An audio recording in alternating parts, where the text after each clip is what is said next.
Hello everyone, welcome back. In this video, we are talking about the homeopathic medical college. अब homeopathic medical college के बारे में एक medical college का नाम जो कि दिल्ली में लोकेटेड है, उसका नाम है डॉक्टर बी आर सोर homeopathic medical college hospital and research centre. ये एक मेडिकल कॉलेज है जो एक कोर्स कराता है जिसका नाम है BHMS। सेकेंड, लास्ट हमने अपने 2 वीडियो में भी डिस्कस किया है कि एक जो ये बताता है कि बीएससी नर्सिंग जिसके अंदर में 4 मेडिकल कॉलेज आते हैं, दूसरा एक और मेडिकल कॉलेज जो आयुर्वेदिक का कोर्स कराता है। तो टोटल ये जो भी हमने लास्ट वीडियो में डिस्कस किए हैं, Ayurvedic medical college, nursing medical college, और हम बात कर रहे हैं BHMS के बारे में। इनकी सबसे इंपॉर्टेंट चीज क्या है कि सारे के सारे एक ही यूनिवर्सिटी से एफिलेटेड हैं और उनका नाम है इंद्रप्रस्थ यूनिवर्सिटी, जिसको गुरु गोविंद सिंह इंद्रप्रस्थ यूनिवर्सिटी भी बोला जाता है, यानी GGIPU भी बोला जाता है। अब इन मेडिकल कॉलेज के बारे में हम बात करेंगे, इस वीडियो में हम बात करेंगे कि इस मेडिकल कॉलेज की पर ईयर की फी कितनी होती है, टोटल नंबर ऑफ सीट्स कितनी है, इसकी एलिजिबिलिटी क्या होगी, और इस मेडिकल कॉलेज के अंदर आपको एग्जाम कौन सा देना होगा कि आपको एल मेडिकल कॉलेज में एडमिशन मिल। ठीक है, तो हम इसमें से बात करते हैं एक एक करके इसके क्राइटेरिया के बारे में। पहला कि इसकी जो ट्यूशन फी है, जो इसकी ट्यूशन फी है वो है 84.2K, यानी 84,200 पर ईयर। ये इसकी पर ईयर की फी है। सेकंड, इसमें टोटल नंबर ऑफ सीट्स जो है वो 63 है।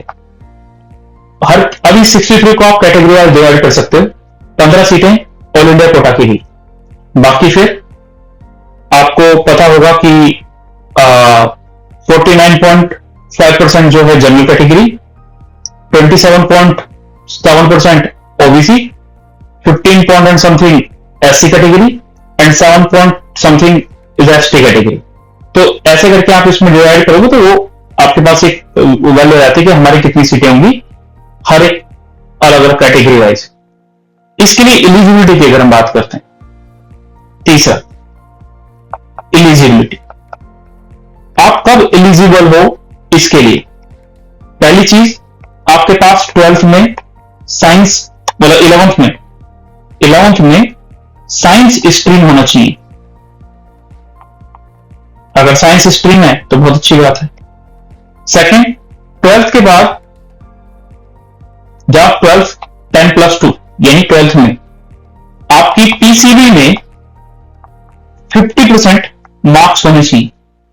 ठीक है, ये यानी 12th के बाद ही वाला एग्जाम आप दे पाओगे। 12th पास होनी चाहिए आपकी, और दोनों सब्जेक्ट का, तीनों सब्जेक्ट का जो टोटल मार्क्स है वो 50% होना चाहिए। अब हम इसके एग्जाम के बारे में बात करते हैं कि इस कौन सा ऐसा एग्जाम देना पड़ेगा जिसके थ्रू इस मेडिकल कॉलेज में हम एडमिशन ले सकें। तो उस एग्जाम का नाम होता है नीट। नीट का आपको एक एग्जाम देना होगा, और एग्जाम देने के बाद आपको आयुष की काउंसलिंग करानी होती है।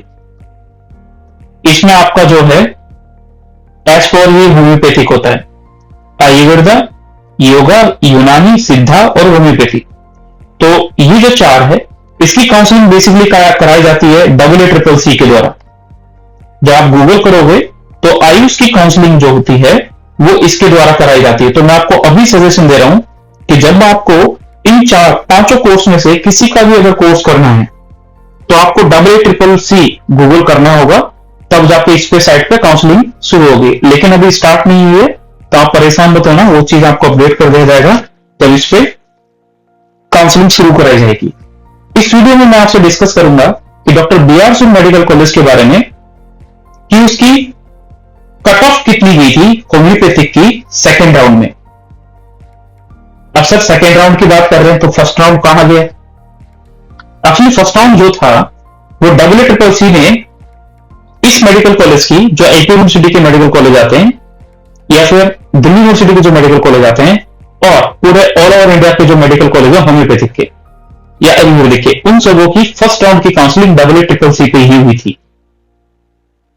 सेकंड राउंड जो है वो आईपी यूनिवर्सिटी के द्वारा कराया गया या उस स्टेट की यूनिवर्सिटी के द्वारा कराया गया जिस स्टेट के अंडर में वो मेडिकल कॉलेज आते हैं। ठीक है, अब इसमें हम नेक्स्ट बात करेंगे, ये हमने बात करा कि इसकी क्या कट ऑफ थी, क्या ये सब चीजें हम बात करेंगे। एलिजिबिलिटी क्या है वो हमने इसके बारे में देखा। ठीक है,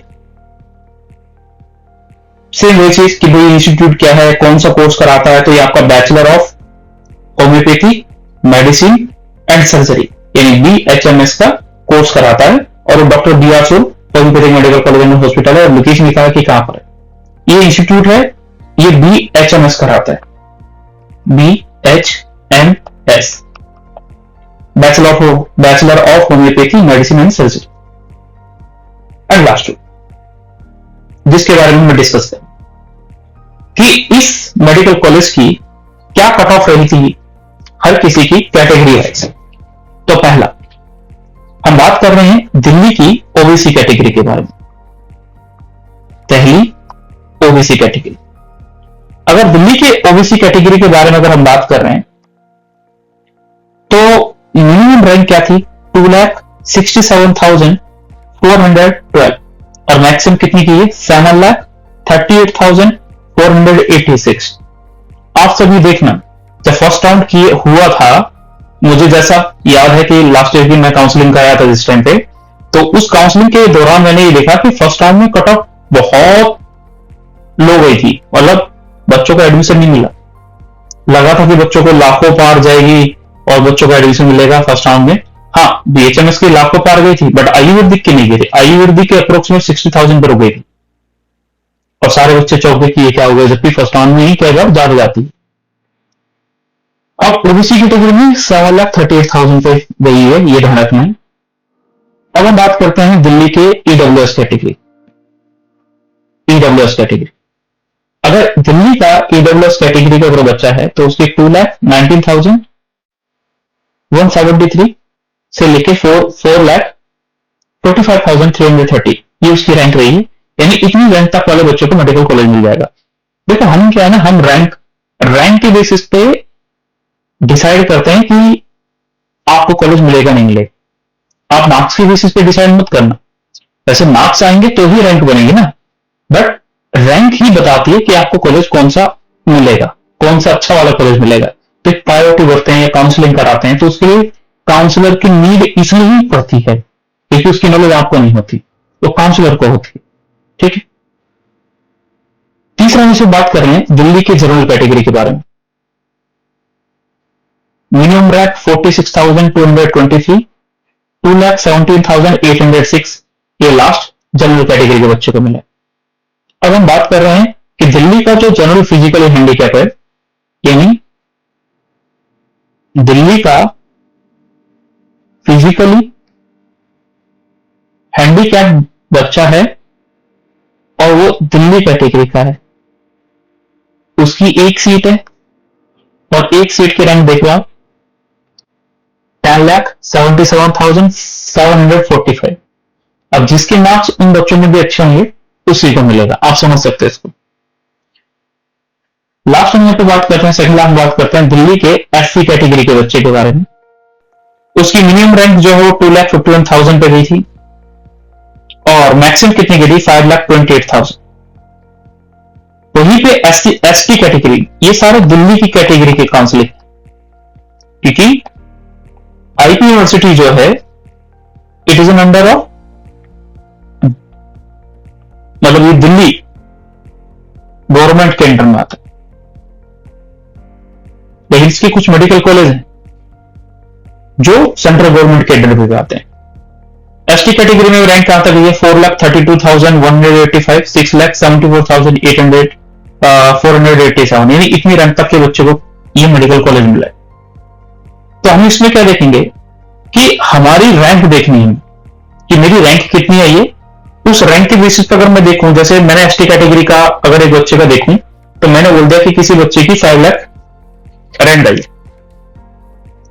तो वो बच्चा ये कह सकता है कि पिछले साल के अकॉर्डिंग मेरे को मिलने के चांसेस, क्योंकि मेरी रैंक इनके बीच में आ रही। ठीक है, बट पहले पिछले साल में यानी 2023 में और 2024 में दोनों फर्क है। जो 2023 में और 2024 के एग्जाम में दोनों में रैंक का बहुत बहुत फर्क आया। जहां 500 नंबर पे अगर किसी बच्चे की रैंक अगर लाखों में पहुंच रही है, 1 लाख टच में हो रही है, पिछले साल वो 90,000 हो गई, 95,000 हो गई, ऐसे हो। ठीक है, तो अगर आपको इस मेडिकल कॉलेज से रिलेटेड अगर कोई क्वेरी है, कोई डाउट है, तो let me know. Comment box आपके लिए ओपन है। आपको जो आपका डाउट होता है, जो क्वेरी होती है, वो पुट करें। विद इन अ डे आपकी क्वेरी सॉल्व हो जाएगी। Okay, thank you for watching video. तो मिलते हैं अपनी नेक्स्ट वीडियो में, जिसमें हम वापस बात करेंगे इसी के अगले राउंड के बारे में।